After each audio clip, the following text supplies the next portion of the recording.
This is a nice lush Hoya. Carnosa Crimson Princess. It's even putting out new growth even in the winter time. And its reservoir down there has liquid feed and water mixed together. It's got a new growth coming out here too.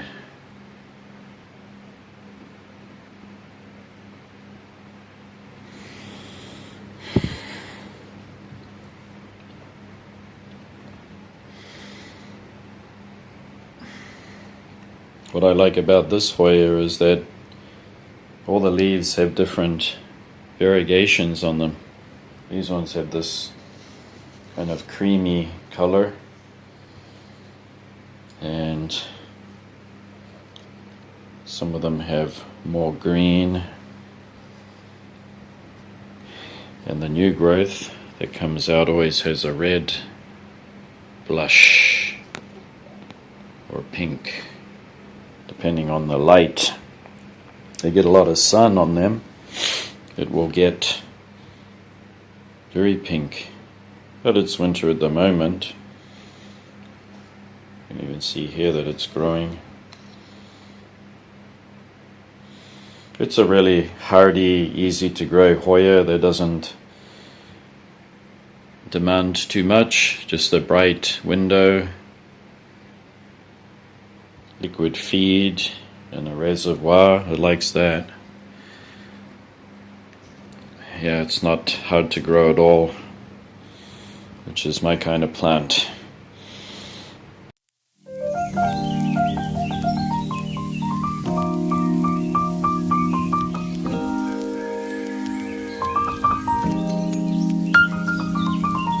Okay, this Hoya carrii, you can see that it's putting out a new leaf right there.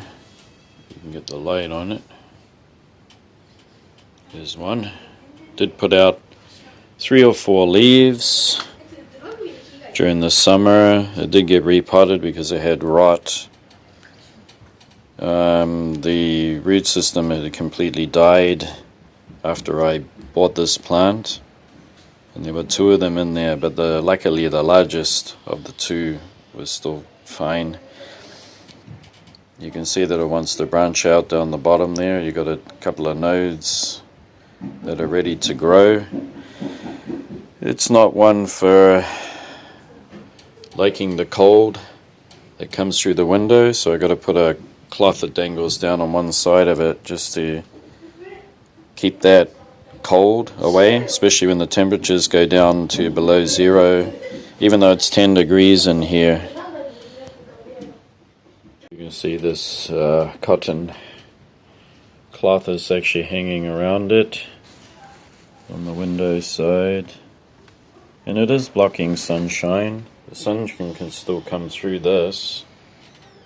The main thing is just to keep it warm, and it's still getting bright light through this, but if it gets any cold through the window, it will damage the leaves. So when spring comes around, I can just remove it and it'll continue growing. It's not growing at all at the moment. It's one of those Hoyas that won't grow during the cooler seasons. But this Hoya Haworthia is still growing, however. You can see there. This is a new growth that it's pushing out. So it's not shy to grow even in the colder season. And it is a bit more further away from the window. And we have the lace curtain, which does help a little bit. If you like Haworthias, hang around. So I'm going to see some. It's not many.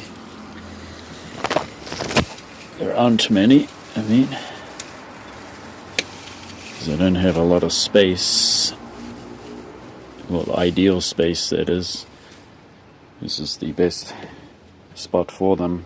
They have this lid that protects them from the cold. And speaking of cold, we're expected to have some rain tomorrow. So it's been about, I don't know, well over 3 weeks. Probably the last rain we had was the mid-November or something like that.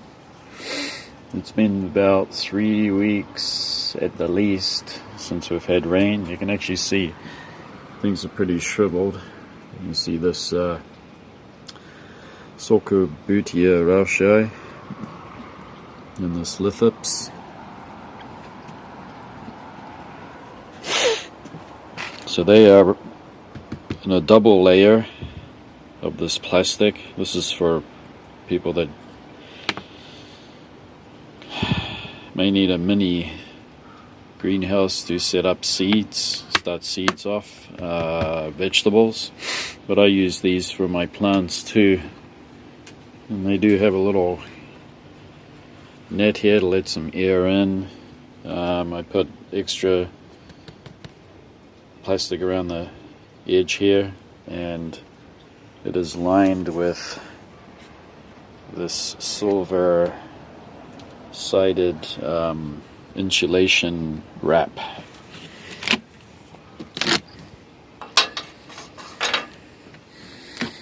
So tomorrow is expected to have rain. So what's going to happen is definitely the cacti and the downstairs that are on the sleeper that are in the garden, they're probably going to end up with orange spots on them. A bloom of orange spots will pop up, no doubt, after that rain. Anyway, we're going to have a look inside and see how these are going. I did give them water last week. The lid just remains on them all the time now. I mean, check out how magnificent this thing is. Oh, I can barely get my hand around it.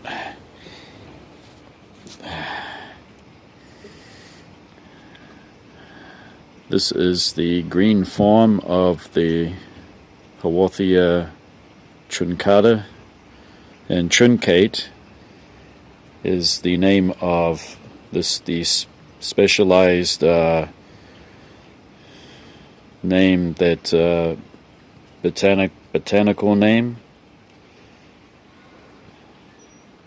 that means, or a morphological name that means the end of the leaf looks like it's trimmed off, almost like a wedge. That's why it's called truncata. And this one I've had for a number of years now. It was just 2 rosettes, and now it's turned into a whole lot. And what I've learned about it is during our summer and our monsoon, I don't water it at all. I let it go bone dry. This one is quite a spectacle.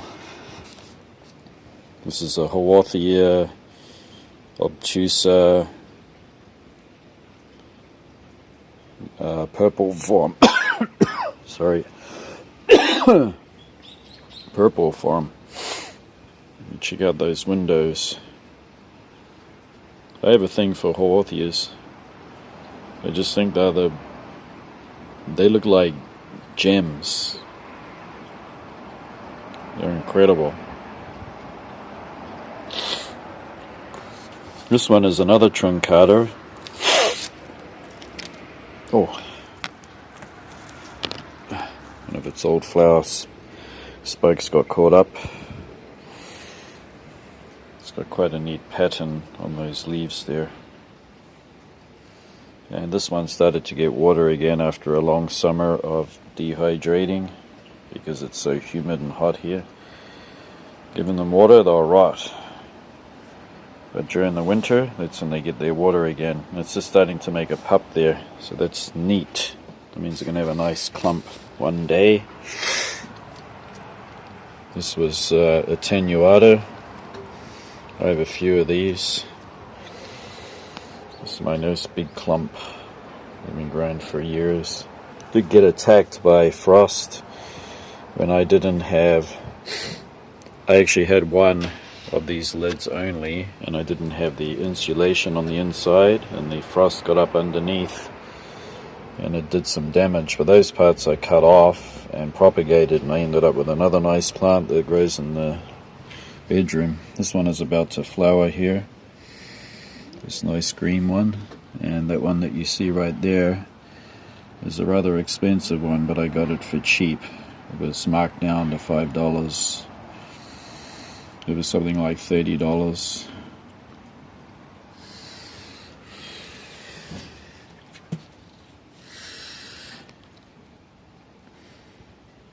You can see those neat looking leaves. We're going to dig it out so we can have a look. Okay, out we come. Hopefully nothing grabs on and yanks it out of my fingers. Check out how shiny those are, those leaves. It's an outstanding looking thing. Haworthia tropical night.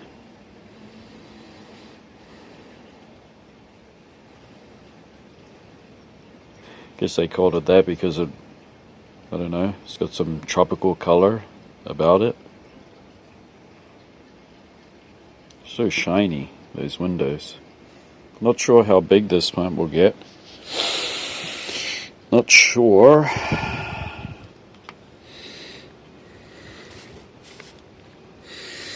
Yeah, you can tell I'm a collector because I have to really work to get my plants out. Somebody that's not a collector will be able to grab their plants easily. This one's really dark. It's a very, very dark Haworthia. It's busy rooting up in there and it's looking nice and healthy. And I put it in a dark pot. I just thought it matches it really well. It's got a name, and I should put the name tag on it.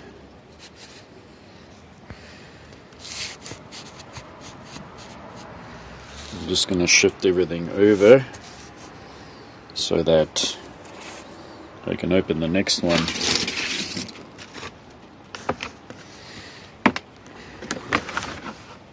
The challenge is getting these lids back on, since I got one lid on top of another and then insulation shoved inside it, between it. Makes it a challenge to scratch it to get over. Alright, they're all looking good too. This is one of my favorites too, apart from the Obtusa and the Trincata. I love this. This one was actually cut, and the cut ends were dried off and then it was planted back up. That's how I prefer to repot. They get it longer when they get older. They can get pretty long in the stem, and every few years I just cut them, dry them, replant. This one's not looking too good. Just hasn't been looking any good for the past few years. This is actually an aloe. It's looks like a Haworthia. That's why it's called Haworthioides, resembling a Haworthia from Madagascar. I love this one. The flowers on it are so fragrant. I love the flowers, and they're quite large for such a small plant. This one is a kind of a hybrid, and it's quite raspy. It's actually like a cat's tongue. If you look at it, the surface of this. It was $20 from the Kaksan N. And if you haven't checked out that video on my channel, you should check it out. It's at least, I don't know, almost 2 years ago I went, or was it last year? Can't really remember. Been there twice. And this one, this is a kind of a hybrid, variegated form. It's actually gotten quite long in the leaves there. And this is that. It's a giveaway plant. I don't need another one. And I have this one that is actually a species venesta, Haworthia venesta. And instead of having raspy leaves, they're actually ciliate. They're covered in hair, fine hairs. I think it's really neat. I was glad to pick this up. It's like teddy bear ears. And then this one I love. This is truncata, but a variegated form. So it has this lovely green. And I put it in the white pot because I think it contrasts nice with the green of this Haworthia. And these were cuttings. These three were a group. And it's starting to offset down there. You can actually see one. Yeah, it's growing really well. They are moist. And once they dry out, I give them another water. They're slow to dry out because they do have this lid over them, so it traps humidity. And by the way, the humidity on the outside is very, very low, so it's only 30%. It's like semi-desert. Semi-desert, can you believe? Here in the winter. So that having the lid over it is no problem whatsoever. It doesn't give fungal spores or anything to these plants because of the low humidity on the outside. If however this was a wet, if the climate was wet in the winter and it was the rainy season, I wouldn't be able to put a lid on. These plants would get all sorts of mold, black mold on them and everything. But actually they look really fantastic during this time of the year. This is their time to shine. This is why I feature them often. And the temperature inside here gets up to about 30 degrees. This is truncata, and you can see by my hand that this thing is a massive, huge plant that's erupting out of this pot. I didn't plant it like this. It was planted level, or just below the rim of the plant, something like this. And over the last year or so, it has developed many offsets. And I kept this really dry in the summer, and our summer meaning the beginning of the June, July, August, and most of September. I ceased watering, so it shriveled quite a lot. But that saved it in the long run. It was able to rehydrate in the late autumn when it's cooling down. And this is really easy to propagate because it has big fat fleshy roots. It's got a lot of storage in the windows here too, and I do have another one. So I have two. I don't need two, but I think everyone has two or three of a plant that they like. This thing is just a plant that, you know, I could stare at. I could just, you know, stare at this thing all day. I'm fascinated by this plant. This is a fascinating plant. Look at it.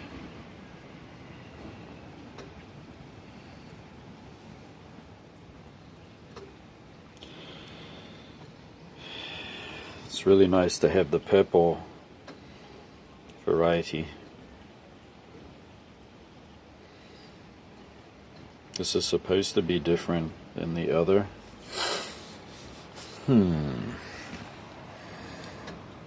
Oh yeah, you can actually see it's darker. This is kind of a lighter green, and this is darker.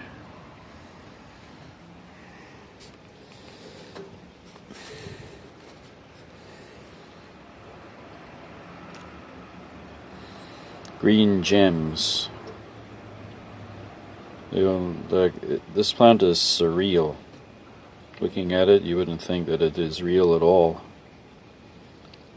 And in nature, these plants are just buried with just a little bit of the tip of the leaf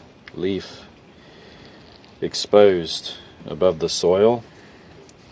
And what happens is that the light travels inside here, and because this is transparent, it actually reflects light more than an ordinary green leaf.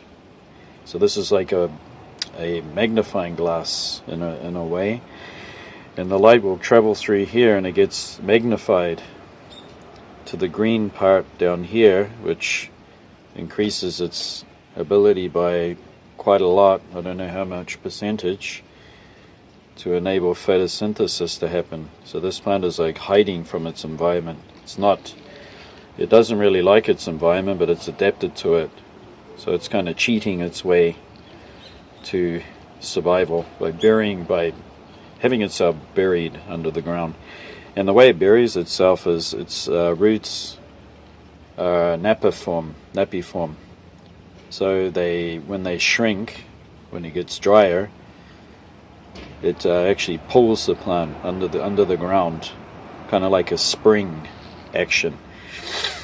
If there's like plenty of water, which that is usually during the early springtime in habitat in South Africa, early spring, the plant can actually push out of the soil a little bit more and expose more of itself. Truncata is the same. It actually has big thick tap roots, and this plant is almost buried. Sometimes you just don't even see it at all. These ones are still in the Haworthia family, but they tend to grow branch up. They're not so buried, but they grow in between boulders on the shady sides of mountains and cliffs. So they're not growing on the north side, which is in the southern hemisphere. That's where the sun rises. That's the maximum amount of sun. They're on the south side, and they're like wedged in between big boulders where there's a lot of shade, or underneath shrubs, so they're not out in the open. And if you do find some out in the open, they'll be pretty stunted with their growth. Their growth could be quite stunted right down, and possibly look something similar to that. They'll be like crouched underneath the soil. Alright, thanks for watching. I hope you enjoyed. Stay tuned for more. Okay, in here, out here for the winter, I've insulated this. Get the top off. And then here are my seedlings. So far so good. These are little Kingianums. Their germination is slowed down. And here, Haworthia. There's still seedlings that can germinate. And here, Haworthia setaspinus. And here, setaspinus, and one that's pulled through. This larger seedling here actually survived somehow, and other ones started germinating. In here, Mammulosa, which is looking much better. There are only 1, 2, 3, 4 that survived. But just having Haworthias is pretty good. All of these that you see here are all Kingianums subdenudatus, and in here too, and in here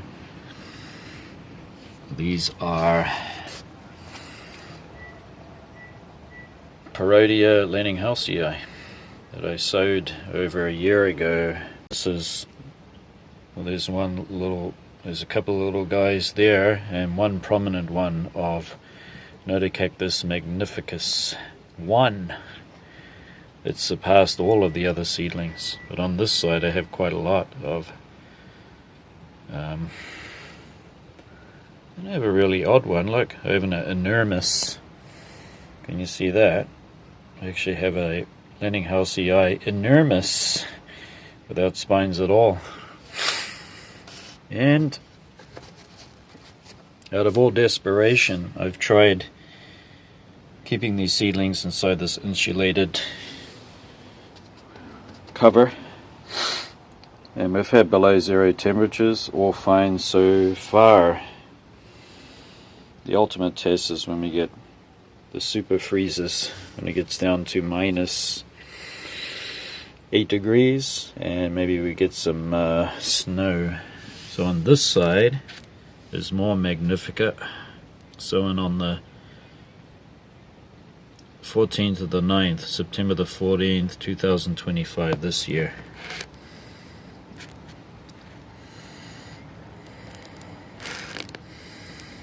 And I'm not sure if that the seeds are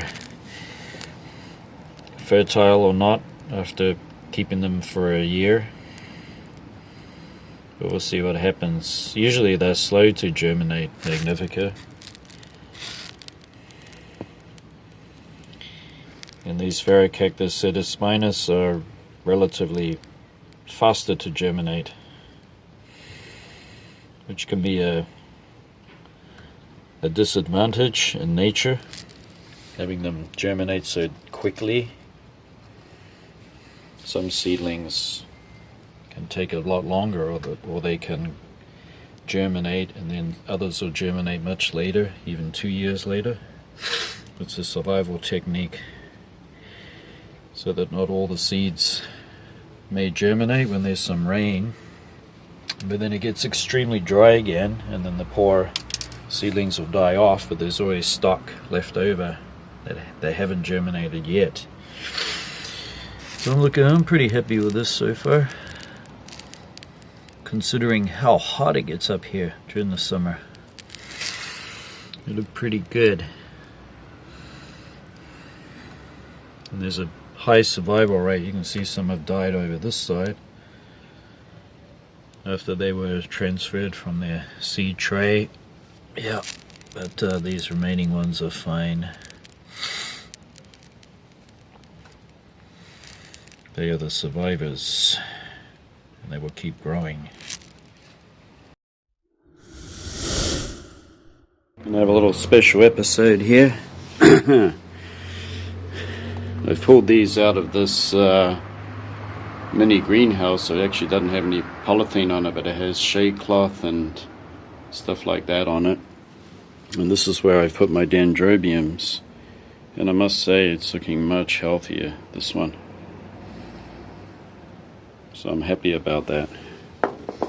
This one is Dendrobium Specio Kingianum, white.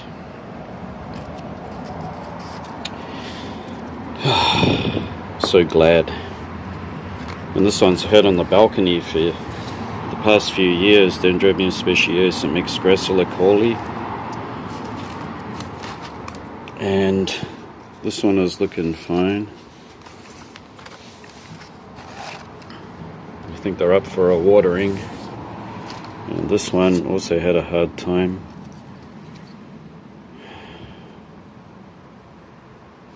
This one has a white flower with a purple labellum, or pinkish labellum, and it's looking better now as it's gotten its new home. I've saved it.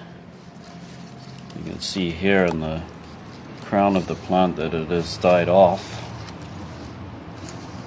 No thanks to that heat of the balcony, it was just too hot for it. These dendrobiums, like gullies and ravines, where they grow on mossy, rocky outcrops or cliffs, usually in the more in the shade than in direct sun, and they do get plenty of water.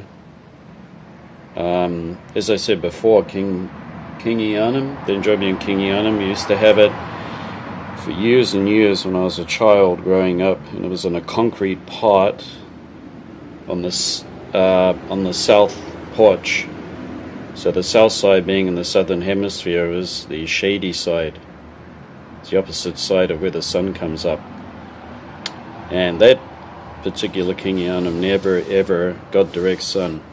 And it got temperatures right down to 5 degrees, wet winters.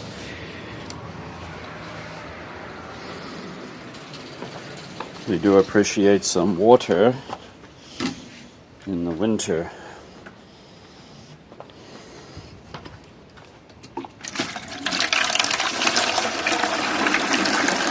Although it sounds ridiculous, they don't mind a little bit now and then, and they are protected here.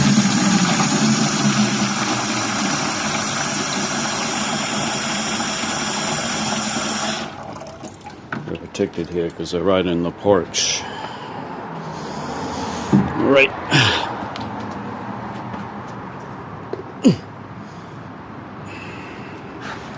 Put them right down here. Give them a bit of water.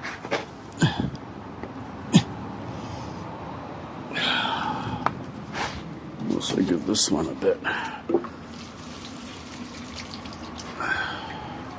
Okay, here we go.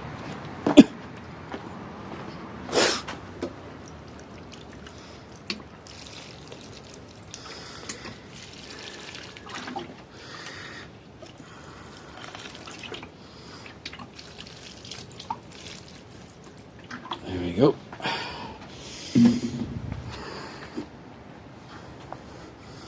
And we'll put them back. So they got a little bit of water. And it is winter. I know. But they do like water. Even in the cold seasons. Geez, I'm glad this is fine. So happy.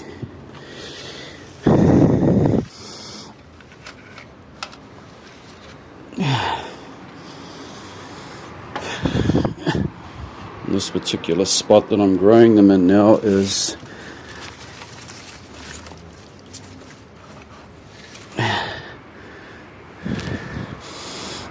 not the most ideal in the respects that I don't get to see them,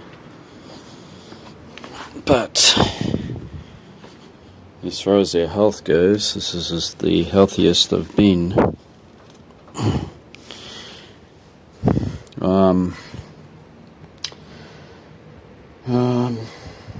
Yeah, this is the healthiest I've been. And you can see the Haworthias flavus here, which is native to Japan. Also a lot of the Pacific too. This one can have a bit of water.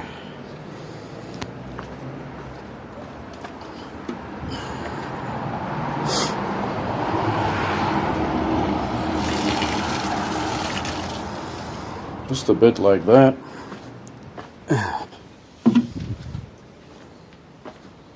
And it's been bone dry.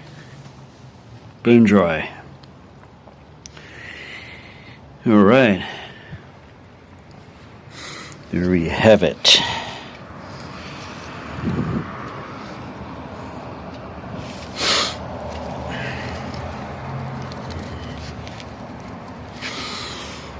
Plants looking good.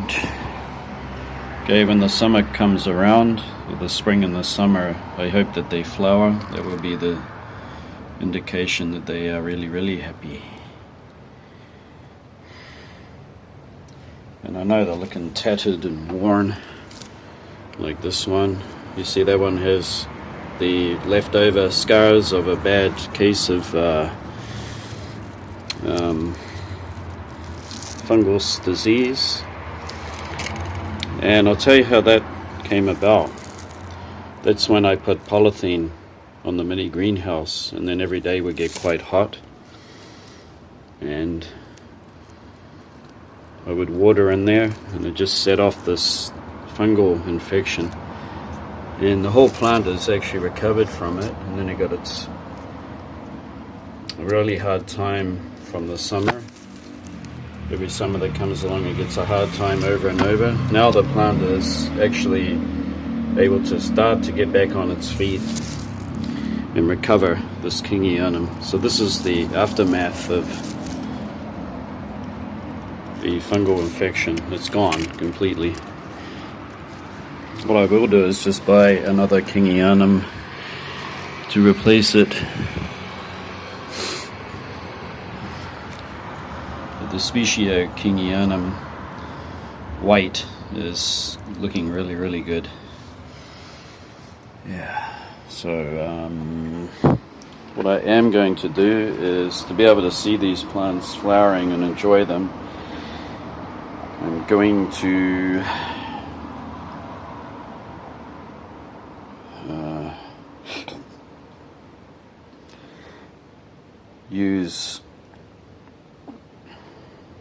I'm just going to have to think of something. I know that this big aloe here blocks a lot of that direct sun during the summer, which is really good. I got a comment the other day that this dead thing outside the front door, can you move it? Yeah, I got a comment. This is not dead, okay? This is a big, beautiful aloe, and these leaves here are the leaves that are right underneath this plant. It's a neat looking thing, nice and hardy too. Well,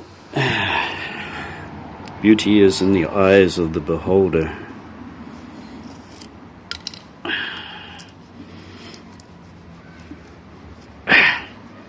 Come on. Gimme.